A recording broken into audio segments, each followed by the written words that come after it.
Sigo preguntando entonces. Vamos a hablar un poco de qué tipo de relatos, historias aparecen en este libro. Hay que recordar que son 17 jóvenes, 9 mujeres y 8 hombres. Como ha dicho Gonzalo, la mayoría entre 19 y 30 años, es decir, bastante muy jóvenes. De hecho, Gaida, la foto de Gaida, cuando yo la conocí por foto, me sorprendió que desde la cara de esa niña hubiese relatos tan duros, tan potentes, porque al fin y al cabo es una niña, una universitaria que tendría que estar haciendo otras cosas, poder soñar con ser escritora, pero no sufrir lo que ha sufrido en estos tiempos. Y nada, han escrito mientras recibían bombas, mientras amenazas, avisos de que tenían que dejar las casas, cogiendo lo indispensable para cambiar de un sitio a otro, buscando un sitio más seguro, siendo eso lo que sea, porque al final en Gaza nada era seguro. Entonces es muy duro enfrentarse a estas historias. ¿Y qué aportan estos textos que no vemos en las noticias? Pues al final lo que aportan es la dimensión humana de lo que se ve en Gaza, ¿no? Porque en las noticias estamos muy centrados en el dato, en la cifra, en el número de ataques, el número de víctimas, las zonas atacadas, pero no se profundiza tanto en la dimensión humana, sobre todo la dimensión humana que nos llega desde dentro de la franja, ¿no? Esa visión subjetiva que permite la literatura, que va más allá de la mera crónica periodística y que les permite expresarse desde su subjetividad, que también es importante. Entonces, al final, estos textos lo que nos dan es esa visión. Como comentaba antes, es un diario colectivo generacional que lo que te hace es transportarte a la franja como si tuvieses un Google 360 que te suelta y les vas acompañando durante toda la experiencia del genocidio. De hecho, las descripciones son tan gráficas que una vez te lees el libro tienes la sensación de incluso haberlo visto. Las descripciones son tan auténticas que proyectas perfectamente las imágenes que ellos relatan. Entonces, al final, eso es, creo, la fortaleza, lo que aporta frente a la crónica de los medios. Como hemos dicho, son muy jóvenes y eso también le da una visión particular. ¿Ya está? Sí. Venga.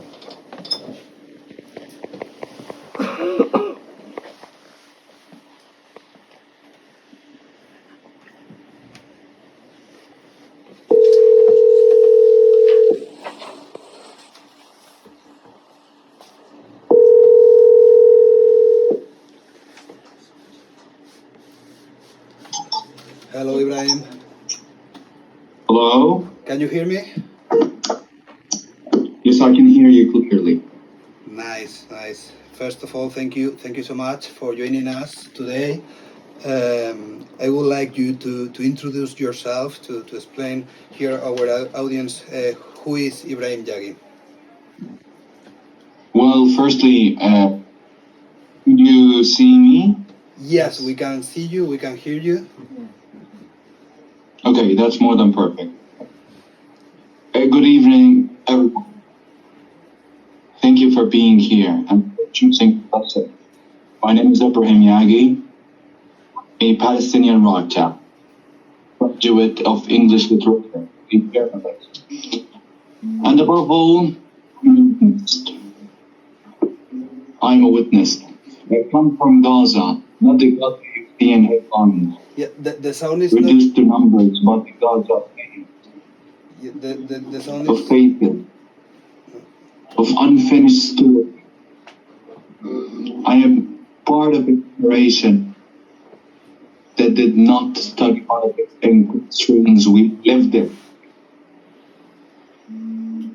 We did not learn conflict from books. We survived it.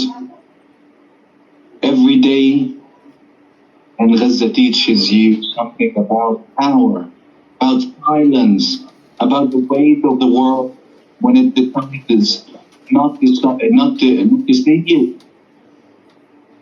And yet, despite everything, I choose words and be worth. Choose me. Okay, thank you so much, Ibrahim. The sound wasn't very good, but I will make a brief translation for the public. Muchos de ellos lo habéis entendido, pero bueno, lo que venía a decir Ibrahim Yagui dentro de cómo se escuchaba es que ellos son testigos de lo que está pasando, ¿no? Que Gaza les enseña el conflicto y ese valor generacional que tiene el testimonio. Well, Ibrahim, how has been the process of writing the Black Book of Gaza? You were the very first author to join the project, so you have lived it from the very beginning. So, can you explain how has been the experience of working in the Black Book of Gaza? Well, when I first joined the Black Book of Gaza, I didn't think I was reading it. I thought I was stepping in. I was the first writer part of this work. And from the very beginning, it's clear. This would not be a book like any other.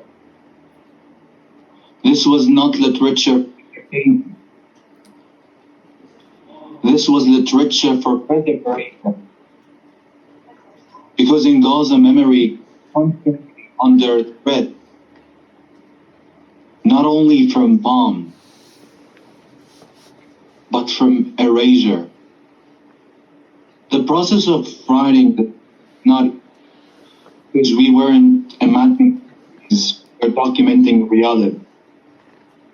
We were writing while the stuff was still down, while families were still searching for their loved one, while entire neighborhoods were turning into. Every sentence carried weight. Every word had to be done. Because anything less was betrayal. We spoke to eyewitnesses, we listened to stories that should never have needed to be told. Stories of hospitals into cattle grounds, of children who learned the sound of drums before they learned how to read it, of mothers who carried photographs instead of their sons. And then we wrote. But writing in Gaza, never just writing. It is confrontation. It is resistance. It is survival. They were moments when the word refused to come, not because the stories were unclear, but because they were too close, too clear. How do you describe love when it is still happening? How do you give structure to chaos? How do you turn pain into language without diminishing it? There were not challenges. They were moral ones. And yet we continued because silence was not ambition. Yep, Ibrahim, the sound isn't being very good, but I will translate some sentence you have said. Voy a parafrasear un poco porque, bueno, al final, tal, pero vamos, lo que viene a decir es que no es un libro como otros, sino que es una literatura para la memoria, ¿no? Por esa memoria frente al intento de ser borrados al que están siendo sometidos. No es un libro que solo documente la realidad, sino que se escribe mientras se desarrolla esa realidad, ¿no? Cada frase, cada palabra lleva plasmado eso que está contando Ibrahim, ¿no? Ponía el ejemplo de los chavales que aprenden a sobrevivir antes incluso de aprender a escribir, pero que lo que manifiesta es que en Gaza hay respuesta, hay respuesta, hay resistencia y hay pues esa reacción.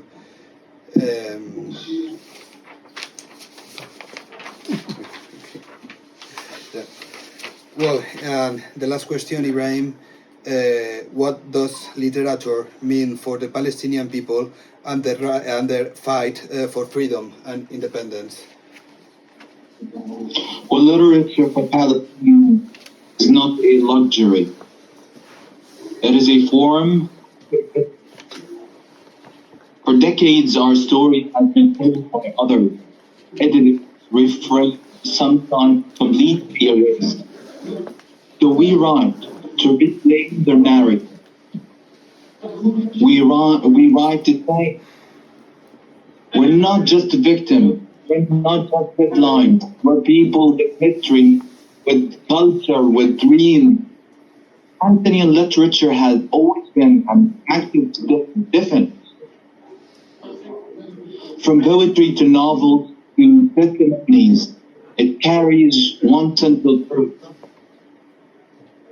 that we are still here, even when the land is fragmented, even when the borders are closed, even when the world turns away. Our words, every paragraph, they travel where we cannot. They speak when we are not. And in that sense, literature becomes more than art. It becomes resistance. Not resistance with weapons, but resistance with memory. Because one of the greatest dangers we face is not only destruction, but forgetting. And this book, the Black Book of Wisdom, stands against that. It says these stories happened. These people existed. These lives matter. Okay, thank you so much. Bueno, en este caso el sonido ha sido peor que los anteriores. Tampoco puedo coger mucho lo que ha dicho, pero vamos, básicamente viene a decir que la literatura es una forma de resistencia, pero que no es una resistencia armada, ¿no? Sino es una resistencia que se hace con la memoria, ¿no? Y el objetivo del libro Negro de Gaza es seguir en esa lucha. En conversaciones pasadas, ahora no sé si está entre lo que ha dicho, pero con Ibrahim sobre el papel de la literatura, mientras preparábamos esta conversación, él siempre pone de manifiesto la continuidad que hay en toda la herencia literaria, o toda la identidad literaria de Palestina, desde los primeros maestros como Ghassan Kanafani o Mahmoud Darwish, que abandonan la tierra, hasta la generación de Ibrahim, que a día de hoy sigue sufriendo, ¿no? los efectos de esa Nakba infinita, ¿no? Que parece no tener fin. Sonidos. La vida en Gaza es una realidad agotadora e implacable a la que no he tenido más remedio que adaptarme en contra de mi voluntad. Cada día se presenta como una nueva batalla en la que sortear las mortíferas detonaciones y cacofonías de Israel que se han grabado en lo más profundo de mi conciencia. Me he convertido en un experto a la hora de distinguir el sonido de estas explosiones de muerte, del rugir de los aviones y del implacable estruendo de los bombardeos israelíes. Pero el sonido de las máquinas más pequeñas, el zumbido de los cuadricópteros, es lo que me eriza la piel. Ese espeluznante zumbido me persigue y me recuerda la facilidad con la que perforan nuestras paredes en un vuelo despreocupado que puede significar el fin. He perdido la cuenta de las noches en las que me he arrepentido de no cerrar la ventana en cuanto se acercaban con esa presencia asfixiante y aterradora. Cada noche me enfrento a la misma decisión. Cerrar las ventanas y ahogarme por el calor sofocante, o dejar que me entre una brisa leve a riesgo de mi propia vida. Me tumbo, empapado en sudor, debatiéndome entre un rato de comodidad y el temor a lo que podría costarme. De todos esos ruidos, ninguno es tan angustioso como el zananá, el zumbido de un dron. Día y noche sobrevuela mi cabeza para recordarme lo esquiva que es la paz y lo omnipresente que es el peligro.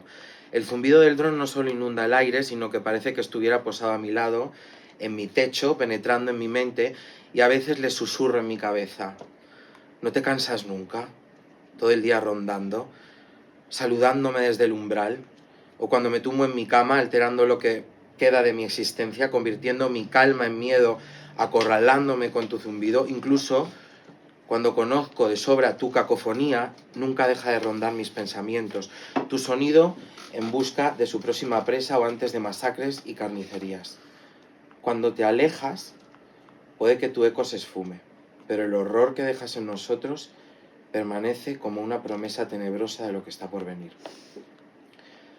Los bombardeos indiscriminados son otro recordatorio despiadado de la proximidad de mi muerte. Cuando caen bombas, el mundo entero parece detenerse. Los recuerdos y las caras se proyectan en mi mente como si me prepararan para el final. Cada impacto desgarra la tierra, convierte los barrios en cementerios y los escombros señalan el lugar donde en algún momento floreció la vida. El ruido es implacable. Con cada explosión que se acerca sientes que llega tu turno. Recuerdo una tarde, al mes de empezar la guerra, en la que yo estaba fuera hablando con unos amigos, ansiando pues un momento de normalidad que me distrajera de las noches en vela. Una explosión potente y prolongada resonó en toda la calle. Nos tiramos instintivamente al suelo, pero el sonido estaba demasiado cerca. Era demasiado real. El pánico se apoderó de mí. Tenía la mente aturdida por el terror y la falta de sueño y no pude pensar con claridad hasta que me sacudió un pensamiento que me impulsó a salir corriendo a casa. Cuando llegué, a mi alrededor llovían bloques y escombros. Me desplomé aliviado al comprobar que las paredes todavía estaban en pie, mientras el rostro, empapado en lágrimas de mi madre, me observaba desde lo alto, compartiendo el mismo horror. Nos enteramos más tarde de que fue un ataque contra el edificio Al-Taj, a 1 kilómetro de distancia, que asesinó a 500 personas. Visité la zona más tarde y la calle estaba cubierta de sangre y escombros. Era más que una simple masacre. Casi 2 años viviendo, así me han afinado el oído, condenándome a poder localizar los bombardeos solo por el sonido. Ahora mi familia confía en mí más que en las noticias y me pregunta dónde ha impactado la última explosión. Ha sido en el barrio de Tufá, en el de Daraj, en el campamento de Jabalia. Mi habilidad, que antes los tranquilizaba, solo ha conseguido convertir su miedo en rutina. Hay momentos en los que me pregunto si es mejor que se hayan adaptado o que se hayan insensibilizado ante el horror. Pero ¿qué pasa con los que no se salvan? La explosión para ellos no es un simple ruido, es su final. Cuando salgo a buscar conexión a internet, mis ojos se dirigen a veces hacia una casa cualquiera destruida que todavía alberga bajo los escombros. Cuando salgo a buscar una conexión a internet, mis ojos se dirigen a veces hacia una casa cualquiera destruida que todavía alberga bajo los escombros el nombre de sus habitantes. Contemplo esos nombres. Cada uno tenía una vida como la mía. Pero aquí estoy yo, a un paso de la muerte omnipresente. Aquí estoy yo. En un lugar, aquí estoy yo. En lugar de pensar en mi futuro o vivir con esperanza, me veo obligado a llevar esta existencia. Una vida en la que los sueños son insignificantes. En la que el mundo observa nuestro sufrimiento como si no importara. Aquí estoy yo. Como un canto en medio del río, erosionado y desgastado por la corriente incesante de la destrucción, ignorado y abandonado a mi suerte. Aquí estoy yo, un hombre marginado en el paisaje de este mundo. Aquí estoy yo, olvidado. Me levanto, me sacudo el polvo y avanzo. Solo escucho, me adapto y sigo adelante. Y eso es todo. Como si estos ecos fueran parte del ritmo distorsionado de mi día a día.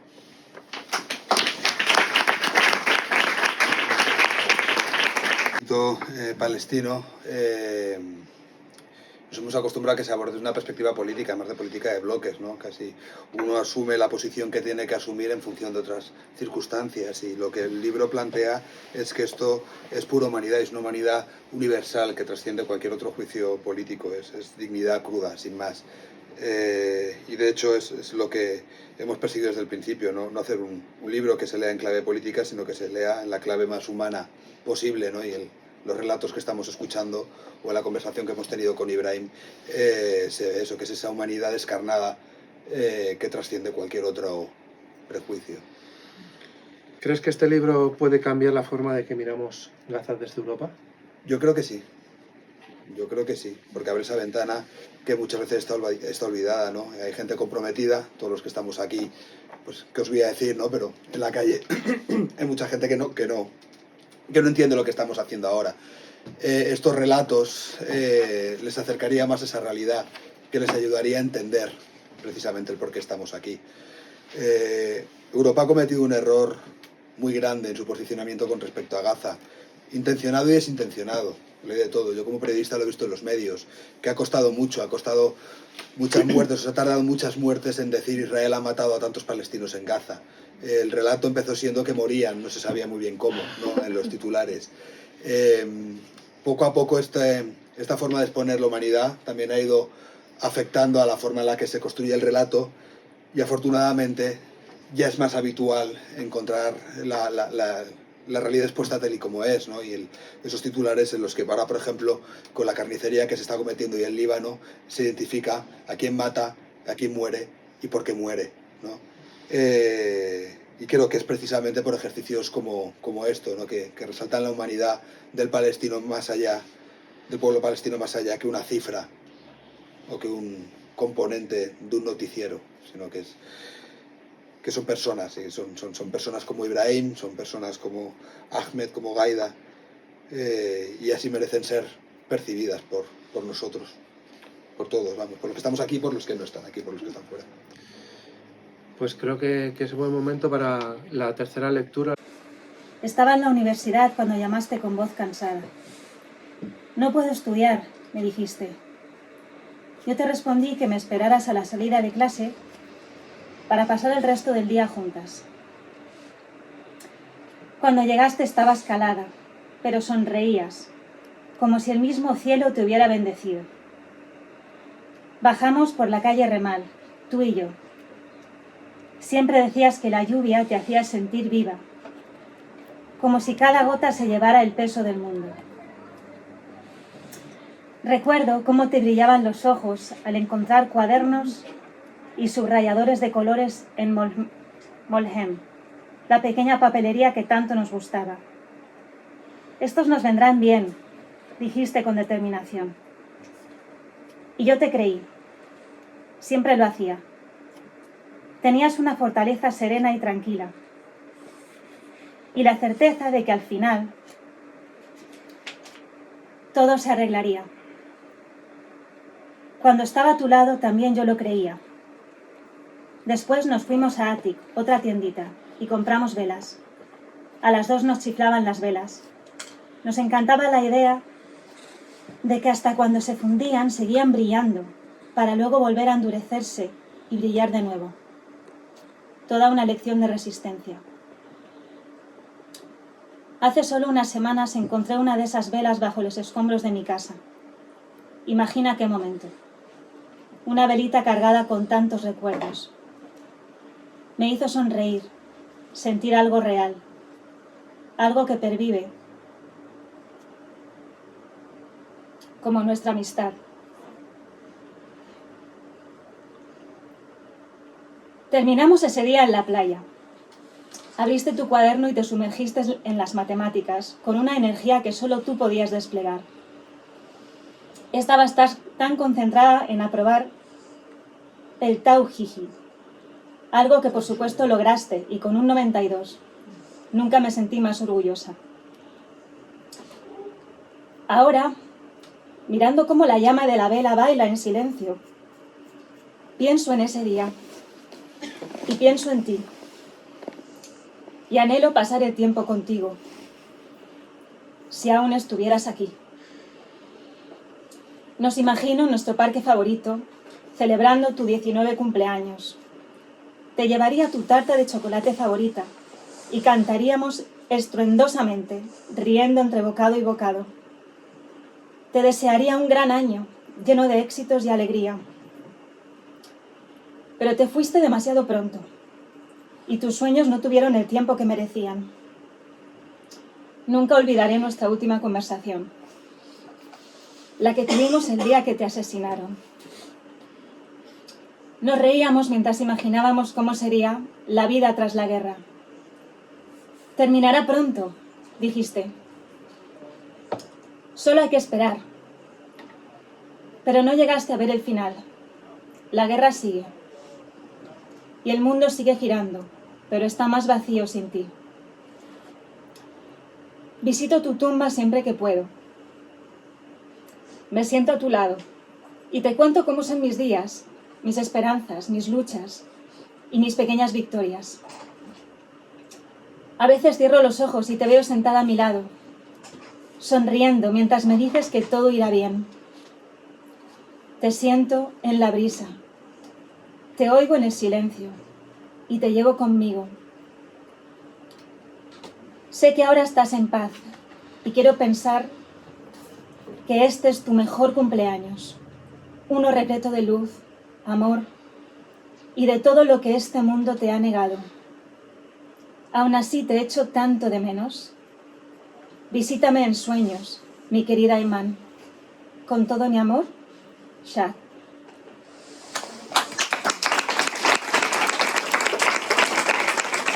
España, en hospitales, entre bombardeos, sin luz, sin agua. Es un libro artesanal, sin respaldo industrial, sin infraestructura institucional detrás. Este libro no pretende cerrar debates, pretende abrir conciencia, no pretende explicar Gaza, pretende escuchar a quienes la están viviendo. Por eso, leerlo no solo es un informarse, es acompañar a esas voces. Y quizá el mejor cierre sea el verso de Refat Alarer: si debo morir, debes vivir para contar mi historia. Este libro es precisamente eso, una forma de contar mientras todo sucede.